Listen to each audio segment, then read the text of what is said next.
और ब्रेक के बाद एक बार फिर से आप सभी का स्वागत है। इस बीच आपको बड़ी खबर बता दें, झारखंड विधानसभा चुनाव से जुड़ी बड़ी खबर सामने आ रही है। रांची में बीजेपी की आज बड़ी बैठक होने वाली है। आज बड़ी बैठक होगी जिसमें स्वागतम बैंक्वेट हॉल में बैठक आयोजित की गई है। चुनाव प्रभारी शिवराज सिंह चौहान, चुनाव सह प्रभारी हिमंता बिस्वा शर्मा भी इसमें शामिल होंगे। बीजेपी प्रभारी लक्ष्मीकांत वाजपेयी भी बैठक में शामिल होंगे। विधानसभा चुनाव की रणनीति पर चर्चा होगी।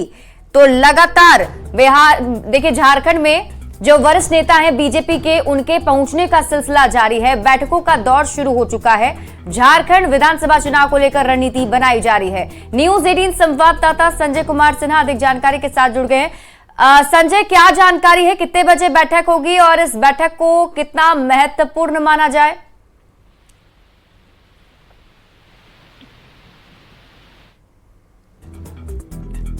संजय, आप मुझे सुन पा रहे हैं? तो न्यूज 18 संवाददाता संजय कुमार सिन्हा से हम जुड़ेंगे और उनसे इस खबर पर और अपडेट लेंगे। लेकिन आपको इस वक्त की बड़ी खबर बता दें कि झारखंड में आज बीजेपी की बड़ी बैठक होने वाली है और बताया जा रहा है कि इस बैठक में झारखंड चुनाव के प्रभारी शिवराज सिंह चौहान मौजूद होंगे। चुनाव सह प्रभारी हिमंता बिस्वा शर्मा की मौजूदगी होगी और साथ ही साथ आज सभी कार्यकर्ताओं को जीत का मंत्र भी दिया जाएगा। किस रणनीति के तहत झारखंड विधानसभा चुनाव में बीजेपी आगे बढ़ने वाली है, कौन कौन से मुद्दे होंगे, इन सभी पर चर्चा की संभावना जताई जा रही है। आज की इस बैठक में इसको लेकर रणनीति बनेगी क्योंकि आने वाले दिनों में झारखंड में विधानसभा के चुनाव हैं। और संजय हमारे साथ एक बार फिर से जुड़ चुके हैं। संजय, क्या अपडेट मिल पा रहा है, कितने बजे बैठक आज होने जा रही है और झारखंड के अगर हम बीजेपी नेताओं की बात करें तो कौन कौन से लोग इस बैठक में शामिल होंगे?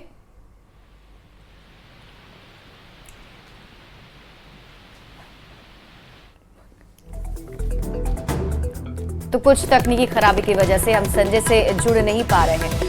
उनसे जुड़ने की हम कोशिश करेंगे और आपको बता दें कि झारखंड में फिलहाल बीजेपी ने चुनाव की तैयारी को लेकर कमर कस ली है। इससे पहले भी झारखंड चुनाव के प्रभारी बनाए गए शिवराज सिंह चौहान कई बार दौरा कर चुके हैं। चुनाव सह प्रभारी हिमंता बिस्वा शर्मा कई बार रांची का दौरा करके कार्यकर्ताओं से मिलकर जीत का मंत्र दे चुके हैं और कई सारे मुद्दों को लेकर भी रणनीति बनाई जा रही है। कोलकाता के आरजीकर मेडिकल कॉलेज में ट्रेनी डॉक्टर के साथ रेप और मर्डर मामले को लेकर डॉक्टर गुस्से में हैं। इसी के साथ बुधवार देर रात अस्पताल में बदमाशों के हंगामे से भी नाराज हैं। इसे लेकर नालंदा मेडिकल कॉलेज और अस्पताल यानी एनएमसीएच के जूनियर डॉक्टर एक बार फिर से अनिश्चितकालीन हड़ताल पर चले गए हैं। इससे अस्पताल की स्वास्थ्य सेवा पूरी तरह से ठप हो गई है। एनएमसीएच के जूनियर डॉक्टरों ने देर रात अस्पताल परिसर में कैंडल मार्च निकालकर अपना विरोध जताया। इस मौके पर जूनियर डॉक्टरों ने कोलकाता के सभी 4 मेडिकल कॉलेज अस्पतालों में पुलिस चौकी खोले जाने की मांग दोहराते हुए डॉक्टरों की सुरक्षा देने की मांग की है। जूनियर डॉक्टरों ने केंद्र सरकार से पूरे मामले में हस्तक्षेप किए जाने की भी अपील की है।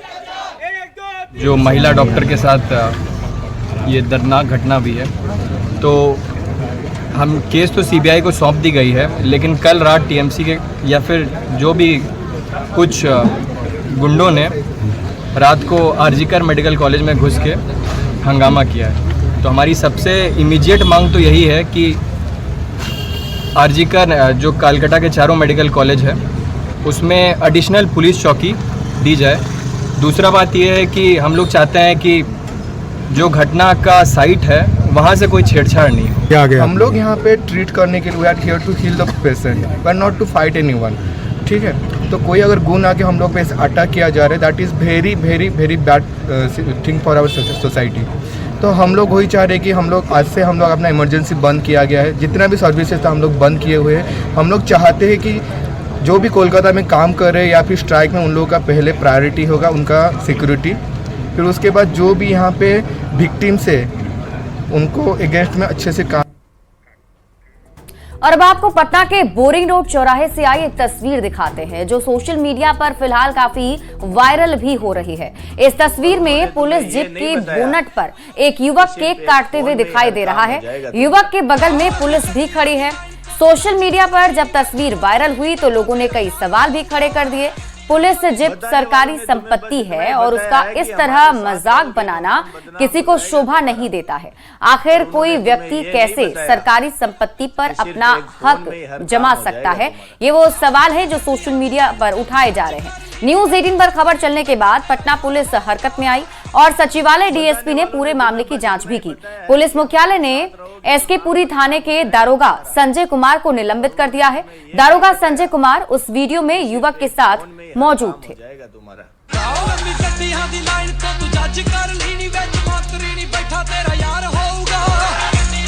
बताने वालों ने तुम्हें बस इतना ही बताया है कि हमारे साथ रहोगे तो नाम बदनाम हो जाएगा तुम्हारा, पर उन्होंने तुम्हें ये नहीं बताया।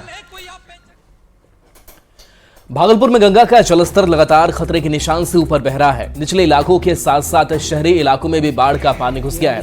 तिलका मांझी भागलपुर विश्वविद्यालय के लालबाग स्थित महिला छात्रावास की तस्वीर आप देख रहे हैं, जहां बाढ़ का पानी हॉस्टल में घुस गया है। हॉस्टल में पानी आने से छात्राएं अपने घर जा रही हैं। बता दें कि इस हॉस्टल में कुल 300 छात्राएं रहती हैं, लेकिन पानी आने से उनकी परेशानी बढ़ गई है। मौके का जायजा लिया है न्यूज 18 संवाददाता आशीष रंजन ने। लगातार गंगा का जलस्तर बढ़ता जा रहा है और 29 सेंटीमीटर गंगा खतरे के निशान से ऊपर बह रही है। उसका असर जो है अब निचले इलाकों को छोड़कर अब शहरी इलाकों में भी देखने को मिल रहा है। तिलका मांझी भागलपुर विश्वविद्यालय के पीजी स्नातकोत्तर महिला छात्रावासों में पानी प्रवेश कर गया है। आप देख सकते हैं कि पूरा ये इलाका जो है पानी से भर चुका है और विश्वविद्यालय प्रशासन के द्वारा यहाँ छात्राओं को हॉस्टल खाली करने का निर्देश दे दिया गया है। बहुत दिक्कत होती है क्या क्लास आने जाने में, पढ़ाई में दिक्कत। कहीं ना कहीं इसमें मच्छर जो है और कीड़े मकोड़े हैं, सांप हैं, लगातार इसमें आते रहते हैं और जो छात्राएं हैं अभी रह रही हैं उनको भी खाली करने का आदेश दे दिया गया है। कितना दिक्कत होता है आप लोग? थोड़ा बहुत, ज्यादा भी नहीं। ज्यादा नहीं। लेकिन पानी प्रवेश कर गया है। हाँ, पानी तो है। मच्छर का डर है। हाँ, वो तो होगी ना। यहाँ हॉस्टल खाली करने का आदेश दे दिया गया है। ये कोई पहली बार नहीं है, हर एक बार जो है जब भी बाढ़ का खतरा होता है तो इस हॉस्टल में जो है पानी भर जाता है। यहाँ पर कुल 6 छात्रावास हैं और 6 की हालत कम बेश सबकी वही रहती है। और आशीष रंजन, न्यूज 18 भागलपुर। साहिबगंज के राजमहल प्रखंड में कई गांव बाढ़ से प्रभावित हैं। गांव के घरों में 3 फीट तक बाढ़ का पानी भरा हुआ है। सड़क पर पानी भर जाने से गांव के लोग नाव से आना जाना कर रहे हैं। ग्रामीणों का कहना है कि हम लोग काफी मुसीबत में रह रहे हैं। प्रशासन की तरफ से हमें कोई देखने वाला नहीं है। वोट लेने के टाइम तो खूब नेता लोग आते हैं, लेकिन अभी तक कोई विधायक या सांसद सुध लेने नहीं आए हैं। देखिए, ये जो है ना पीसीसी रोड है, इस पर नाव चल रहा है। पूरा देखिए रहे हैं जो सारा बस्ती डूब चुका है। ये अभी जो है तो हम लोग नाथू टोला में हैं। ऐसा टोला जो है तो 14 टोला प्रभावित है बाढ़ से। और आज तक हमारे ना सांसद ना विधायक कोई भी यहाँ देखने के लिए नहीं आया बाढ़ में। ये क्या स्थिति है नहीं है। यहाँ बहुत कुछ की दिक्कत है। नाव बेढ़ा के अनाज पानी भी सब डूब धंस गया। यहाँ बहुत कष्ट है। अभी सरकारी कोई आदमी देखने नहीं आया। पूरा दिक्कत है सर। जब रोड में पानी भर गया है, घर में भी पानी भर गया है। खाने पीने के कोई ऐसी है आना, कोई विधायक है नहीं, कोई प्रशासन आए। पटना सिटी से खबर है, जहां सुल्तानगंज में अपराधियों ने एक युवक की गोली मारकर हत्या कर दी है। इस घटना के बाद पूरे इलाके में सनसनी है। एफएसएल की टीम मौके पर पहुंचकर पूरे मामले की जांच में जुटी है। बताया जा रहा है कि मोहम्मद रागीब बाइक मैकेनिक का काम करता था। पुलिस परिवार के सदस्यों से बातचीत कर रही है। वहीं अगल बगल के सीसीटीवी कैमरे भी खंगाले जा रहे हैं।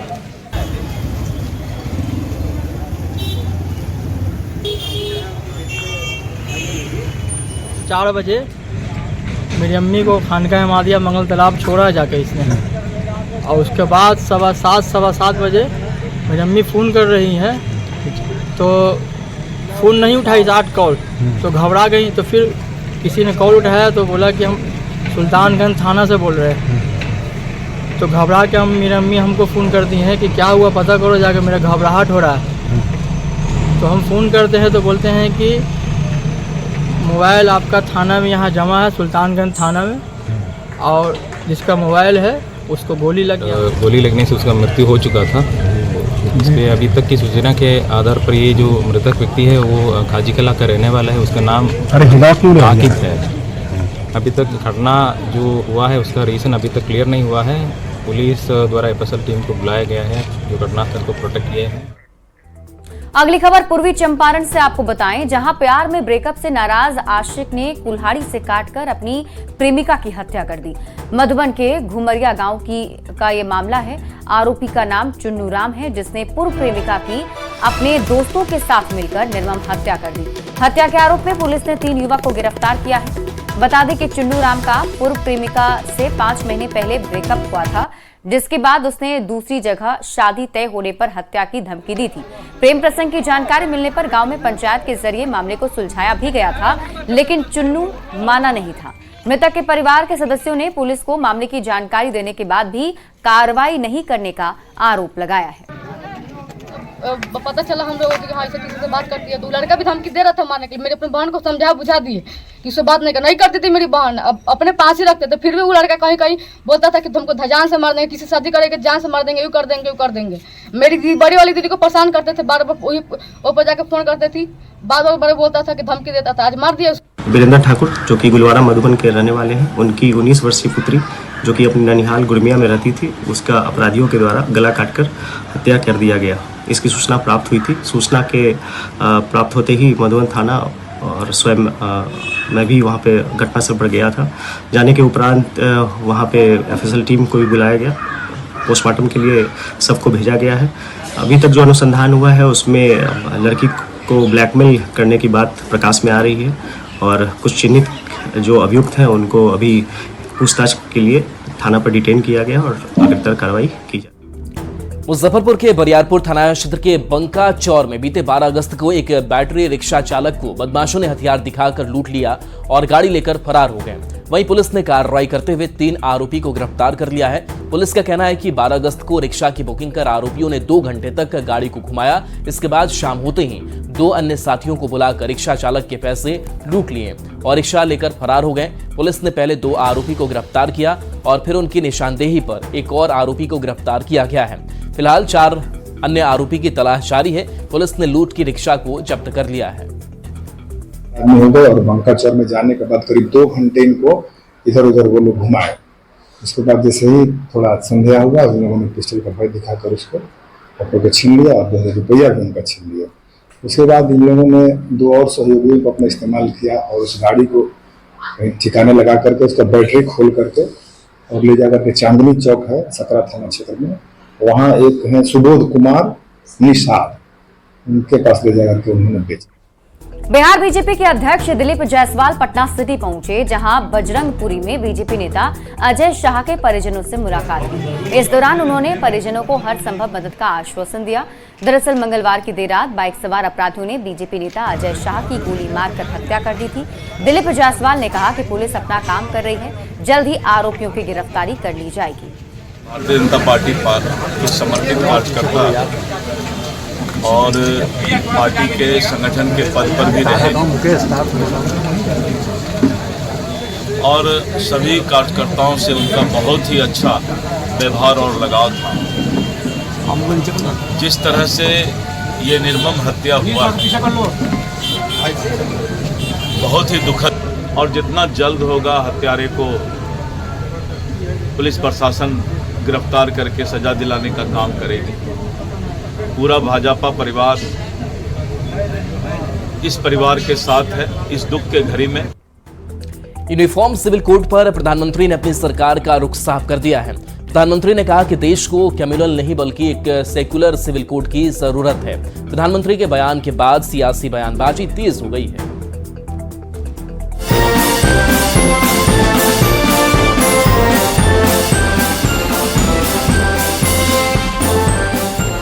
समय की मांग है कि देश में एक सेकुलर सिविल कोड हो। 78वें स्वतंत्रता दिवस पर प्रधानमंत्री नरेंद्र मोदी ने सेकुलर सिविल कोड की बात कर एक नई चर्चा छेड़ दी है। यूसीसी यानी यूनिफॉर्म सिविल कोड को लेकर चल रही कयासबाजियों के बीच पीएम मोदी ने अपनी सरकार का रुख एकदम साफ कर दिया। पीएम मोदी ने कहा कि आज देश को कम्युनल नहीं बल्कि एक सेकुलर सिविल कोड की जरूरत है। जो कानून धर्म के आधार पर देश को बांटते हैं, जो ऊंच नीच का कारण बन जाते हैं, ऐसे कानूनों को आधुनिक समाज में कोई स्थान नहीं हो सकता है। और इसलिए मैं तो कहूंगा, अब समय की मांग है कि देश में एक सेकुलर सिविल कोड हो। हमने कम्युनल सिविल कोड में 75 साल बिताए हैं, अब हमें सेक्युलर सिविल कोड की तरफ जाना होगा और तब जाकर के देश में धर्म के आधार पर जो भेदभाव हो रहे हैं, सामान्य नागरिक को जो दूरी महसूस होती है, उससे हमें मुक्ति मिलेगी। पीएम मोदी ने यूनिफॉर्म सिविल कोड को समय की मांग बताते हुए कहा कि हमें सेकुलर सिविल कोड की तरफ जाना होगा। पीएम के बयान पर देश भर में सियासी चर्चा तेज हो गई है। बिहार बीजेपी के प्रदेश अध्यक्ष दिलीप जायसवाल ने कहा कि पीएम की मंशा है कि देश के सभी नागरिकों को बराबर का अधिकार मिले। कोई एक पहिया कमजोर हो, एक पहिया मजबूत हो तो देश नहीं चलता है।